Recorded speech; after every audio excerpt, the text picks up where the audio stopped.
talk what they are. One is vocal technique, one is physiology, one is mental, and one is artistic, I think. So it's like we're trying to balance all these things, and like, think about your voice lessons. Some of you guys have cried. I've cried. Because you have like a vocal, like a, hit a wall and you're like, I don't know why this isn't working, that's okay.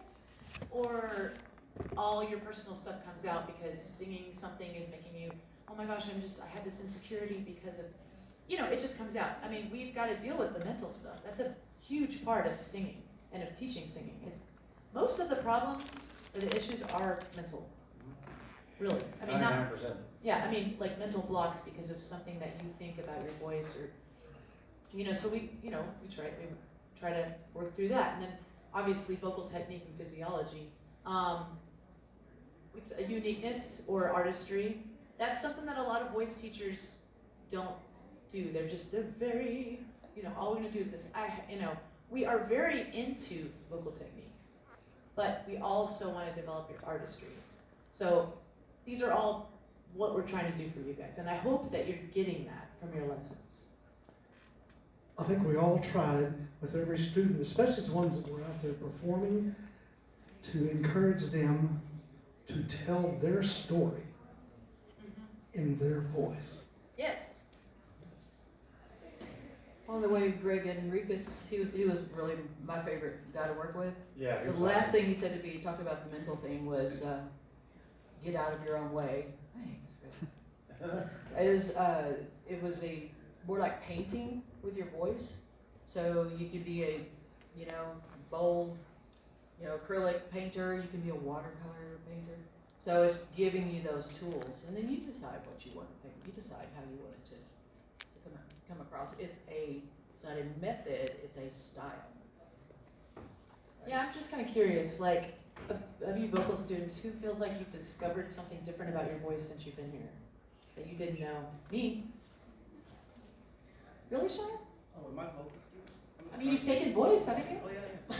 You've taken voice, you're You're vocal qualified. singer. Yeah, like, I'm gonna use Rachel for an example. So Rachel came in, she's this quiet little praise singer because, she's a Christian, so she sings praise music. But she's a soul singer. She's got the Nina Simone voice we discovered, and it's like it. But did you know you could, you've never done that before. Well, she is a soul singer, and it's okay. You can go down a weird path and find other things that you're good at, and become better at the things that you thought you enjoyed. Whatever. We just want to help you guys with the exploration. Jerry, I've heard a lot of really good things about your teaching, and about like helping people be comfortable with their voices. Tell me, can you talk about like kind of your philosophy and how your lessons go, or how you? Well, I think a lot of times in lessons people are insecure because there's outside of that door there's people walking around and they don't want to sound bad, so then it makes everything more difficult. So I'll just go, ah! See, I made a weird noise. Nobody cares. It's all right. So try to make it fun, be relaxed. That's what I've enjoyed doing. And you've had a lot of success. Like, we didn't know Ian could sing, and now he's like a freaking star. He's a rock and scream singer, and he can sing and he can scream.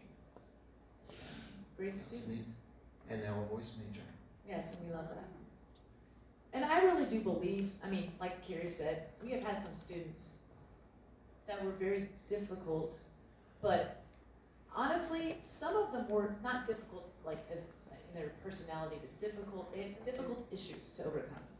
But some of those students were my favorite students because they worked the hardest and they cared the most. Like, I don't necessarily enjoy teaching the very top, best vocalists. If they don't care or they don't think they can improve, what's the point? That's not fun for us. One of my favorite students was an older gentleman. Is it Richard?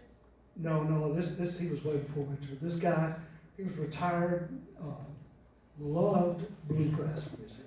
He lived for it. There was not a musical bone in the man's body. But he came to lessons and we worked as we could. And